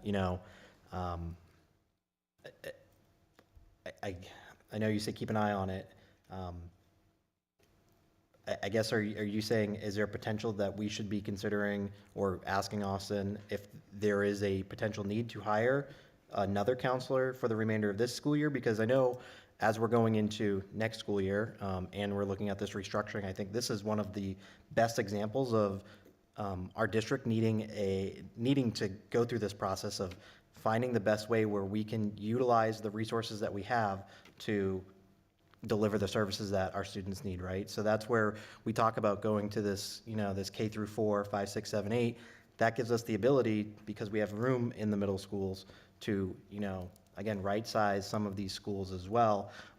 So I guess short-term, the only solution I would see is hiring another counselor, right, based off of kind of your concerns. And I'm not going to I don't want to be the one that makes that decision, but I think it's a conversation that should happen. And I'm not saying anything about the size of Barca because the classrooms are the size that they should be, and the school was built for a large population. I don't love a big school, but it is what it is. My concern is the students and the staff. Do they have the support that they need? Because when Barca was built, we talked about having 2 assistant principals there because it was it was the same size as middle schools. So maybe that's something that we need to look at again, whether it's another counselor or someone to support the administration. I don't know. I really don't know if it's Absolutely. what they need. But when I saw the number and realized that we had an elementary school that was bigger than both of our middle schools, it just gave me concern. Yeah, so I think short-term, and I don't want to speak for everyone else, but my assumption is this board's pretty reasonable. If Austin and Joe had conversations with, Mr. Brown over at Barca and there was a pressing need, then, I would hope they would feel comfortable to come to the board with that, saying, hey, we do need, maybe it's a half-day counselor or, another full counselor, or maybe it's just keeping that second counselor that's there for 4 out of 5 days, keeping them for 5 out of 5 days and having someone else, right? So I think we'd all be open to that. I think long-term, that's part of this reconfiguration. That's a big reason why, I think, this will be successful as far as, again, being able to utilize those resources more effectively in the schools that, I guess, I don't want to say need them, but we can better service our students. So I think we are taking a long-term approach to that. If in the short term there is something that we can do, again, I think this board would be open to anything that's reasonable. So I have one more question. So on the back of this, on the back of the enrollment, we have next special education. So that looks like it's a separate school than next. In the future, can we put that with next on the front of the page? I know this is small, but we've got all of Pinkerton's special education programs listed with Pinkerton. And then we have next here, but we have next on the back. And like I said, if I didn't know better, I would think we had two separate next schools. So if we could keep their special education students in line with them on the front of the page as one of our schools, I think that would be more clear to people. It's a good suggestion. I don't want to lose the opportunity to mention again, I want to go back to what you said before about the number of kids and so forth. It's one of the reasons we keep talking about we're going to save some money by closing a school. We'd like to spend some of that money and not consider it all a complete and total savings.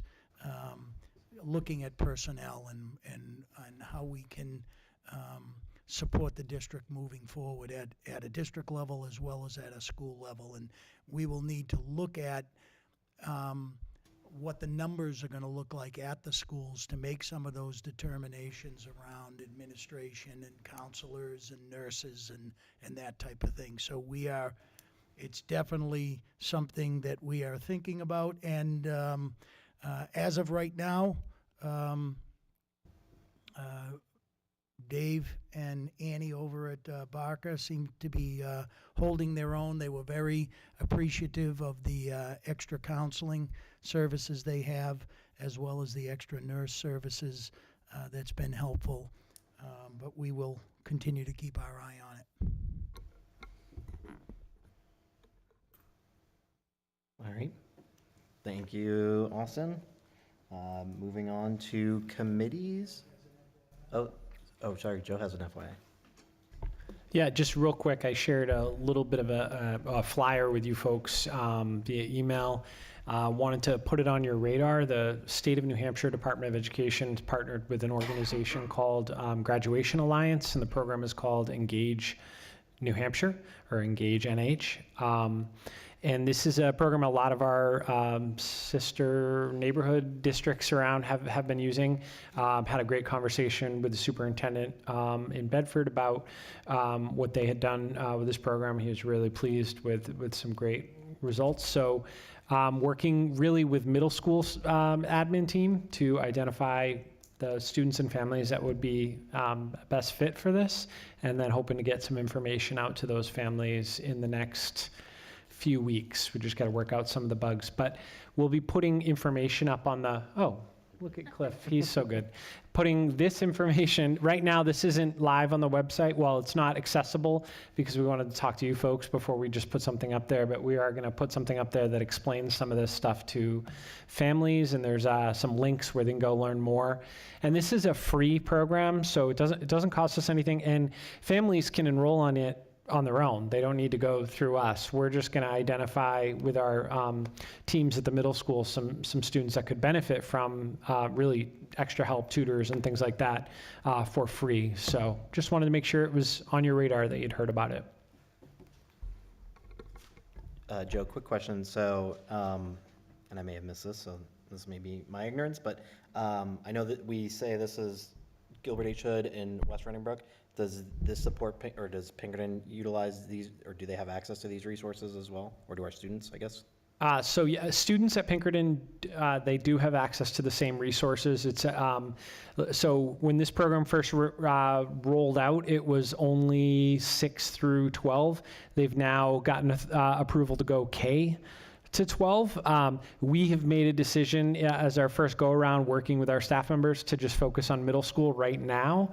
However, in my conversation with the people leading it, one of the directors had said, but just so you know, this website is on publicly on the State Department of Ed, so any parent in the state of New Hampshire can enroll. They don't need your permission. So I said, yeah, we're just probably not going to push it out in our K-5 setting yet.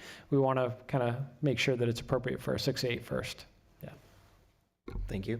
Any other questions for Joe? All right. We'll move on to committees. Before we get to manifest, I know we voted on, I think we voted on the website last meeting. We got some good news. Cliff, do you want to share the good news that you gave us right after? Certainly. Because of our quick action on that, the company was able to slot us into an implementation schedule that had been vacated by another district, and they waived the entire implementation fee of about $3,000. So we got the first year for just a 1-year amount. Awesome. Great work. So, thank you for that update, Cliff. That's always good. Any other committees that have met in the last couple weeks that we haven't discussed? I don't think so. All right, manifest. All right, I move to approve the manifest for $19,685,714.13. Of that, we got general payroll of $3,028,608.32. General expenses of $16,657,105.81. We have a first by David, second by Kearney. All in favor of the manifest? Aye. Aye. Any opposed? Seeing none, motion passes. I wish that was a check that was being cut into my bank account. Moving on to delegates and individuals, this is a time of the night where we invite the folks from the public to come on up. When you sit down, please state your name and your address. You will be limited to 3 minutes. I don't know if we have the lights. Green, it means you have your full 3 minutes. Yellow means you're getting to about 30 seconds, and then red means you need to wrap it up. So come on up, and we look forward to hearing your feedback, comments.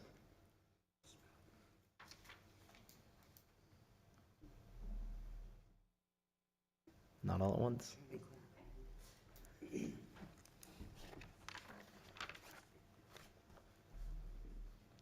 So my name is Laura McCormick. I live at 3 Middle Ridge Road in Derry. I have a daughter at Derry Village School, and this is my first time coming to one of these meetings.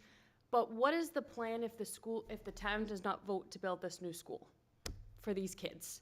Are we just letting these overcrowding happen? We're talking about saving money by closing a school, but having to rebalance all these things. If this building does not get approved for this new school, what is the plan? So just, you do have 3 minutes. Are there any other questions that you have? Because part of this is, it is not a question and answer session, but if you have questions, we certainly want to hear them. And then after the delegates and individual session, we try to answer or respond. I don't think it would be fair for me to respond to you, as there are 7 different board members as well as the administration. But yeah, do you have any other questions, I guess, Laura? That's my big one right now. Okay. Okay. Thank you for coming tonight, and as soon as we close the delegates and individuals, we'll do our best to address that. Okay, thank you. Thank you.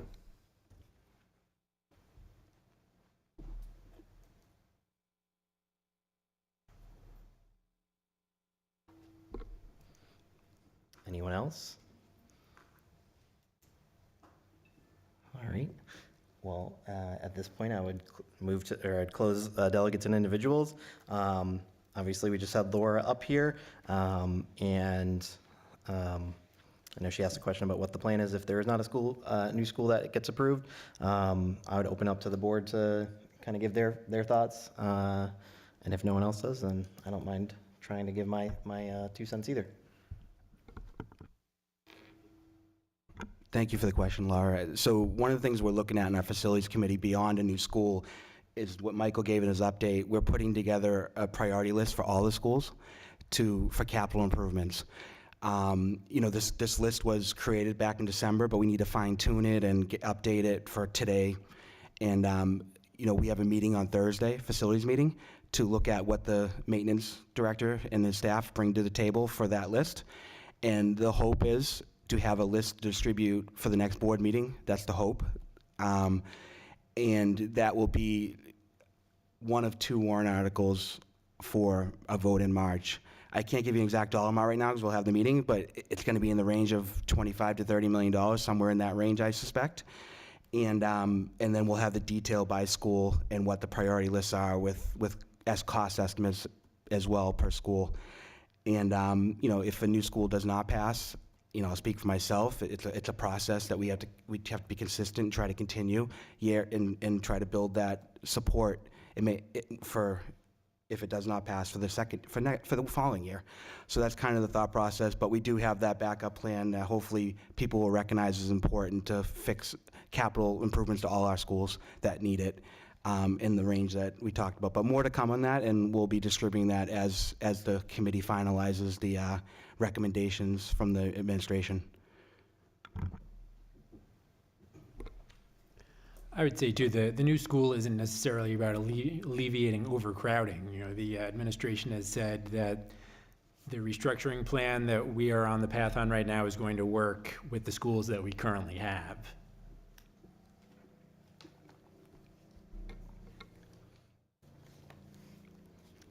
Anyone else? So just to be clear, the plan is to still close Derry Village. I opposed it, but the board voted to do that. So it's still to close Derry Village.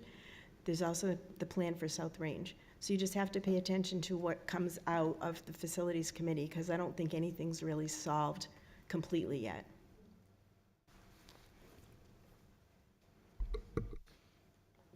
Paul, Jason, Kearney? No? Yeah, I would agree with kind of all those things as well. I think the plan is to try and meet our students where they are and try to educate them the best that we possibly can with the facilities that we have, right? So if a new school doesn't get passed, we have already made the decision to move forward with the restructuring, so that will be happening. As you may have heard tonight, we're still getting some feedback on the redistricting, and as you've seen as well, the enrollments where we have some bigger schools than others, and again, if you look at classroom sizes across the district, there are some that have very favorable classroom sizes, and there's some that are not as favorable, and that's where we're trying to continue to figure out how to best utilize the resources that we have to deliver the services that our students need. But yeah, if there is not a new school that gets passed, I think our facilities challenges are not going away. Like David said, some of that gets, hopefully some of that gets solved with that priority list, and gives us the ability to continue to invest money into the remaining facilities we have, whether that is, Derry Village that's closing and or South Range that ends up closing as well. And, this is not a short-term fix. It's not going to, it's not something that we can snap our fingers or wave a magic wand at, but we do have a difficult situation on our hands from a financial standpoint with regards to aging facilities that need a lot of repairs that need to be done, and balancing that with the need to educate our students in a manner that is adequate for them. And again, I wish we could, I think we do more than adequate, but again, that's what we're striving to do. So yeah, it's not easy. And there's, one meeting isn't gonna change things, but I think we're moving in a direction that helps us solve this challenge long term. So not gonna be perfect, but we appreciate your patience as well. With that, I believe that is it. We have, I move on to other business.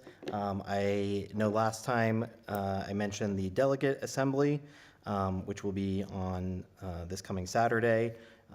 I know I was unavailable. Brenda had said that she will be there, and she could, or she will be there, and you could vote if no one else was able to make it before we move on to giving her the input on some of these things, or the resolutions. Is anyone else able to attend this Saturday? What time is it? It'll be at 10:30. I can go. Okay, so Kearney's also going to attend. With that, I know I've gone through some of these proposals and looked at them. There are recommendations from the New Hampshire School Board Association that will say support, some say do not support, and some say, support with different language, I guess. There are, I believe, 13 or 14 of them. My assumption is that we're not gonna have all 13 of those, but anyone have anything specific that they want to call out that says that, whether that was, I believe there was building aid, there was meals being provided. There's a few different things that, caught my attention. So I know building aid is something that is, top of mind for us. I would be more inclined to support that. But anyone have any, major topics that they want to make sure that we do support or feel strongly that we don't want to support? I agree on the building aid, Okay. 100%. Okay, and so I guess if there's nothing major, what I'll do is I will send out an email to you all. You guys can just reply back to me, and then we can pass along that information to Kearney so that he can vote in favor of those things. Again, the New Hampshire School Board Association lobbies on behalf of all of the member districts, so hopefully there's some good things that come of it. I think maybe that the reduction of 40% to 25% for free and reduced meals, maybe some of that came with, again, I'd like to think, I don't know if this is true, but we proposed the resolution last year. I believe Brenda and Jess and I don't know who also worked on it, but Erica. Maybe that had some effects. So hopefully we can continue to see those, but there's a lot of great resolutions in here. So, Brenda, anything? No, I just want to say, be sure that Kearney knows how you want him to vote, because it's really difficult to go and look at those resolutions and say, nobody told me what their thoughts were. And then you vote a certain way because you vote with the majority or the recommendation, but it's not what the board wants. So, I'll make sure to do some calls as well. If there's, I know that I've made quite a few calls and talked to y'all. I'll make sure to do the same for this. Yeah, like I said, I'll send out an email probably tomorrow. If you could respond to that relatively quickly, and then I can get that information off to Kearney. So, all right. Anyone else have any other business that they want to cover tonight? Okay. So just to address earlier, Brenda, you had mentioned reaching out to the federal delegation. I totally agree with you. I think it might have been 2 years ago or 3 years ago, our U.S. senators, sponsored a bill to bring the special education up to 40% over 10 years, I think it was. And then Rep. Jody Nelson offered to write a letter, and all of us would sign it to reinforce that with the federal delegation. So more to come on that, but that's kind of where we're at there. And just to be clear, I get it.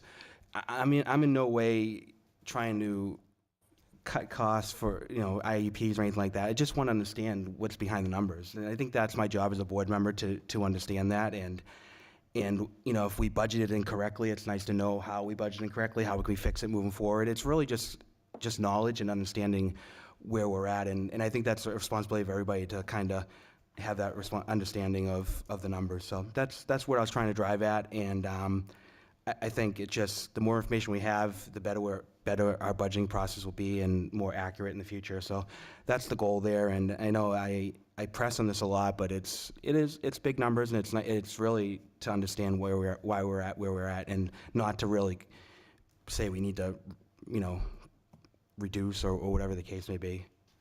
So that's it. Thanks. And David, as far as the information, I will share as much general information as I can, but sometimes when I'm dealing with numbers that small, those numbers are attached to a family if it's only one or if it's only two.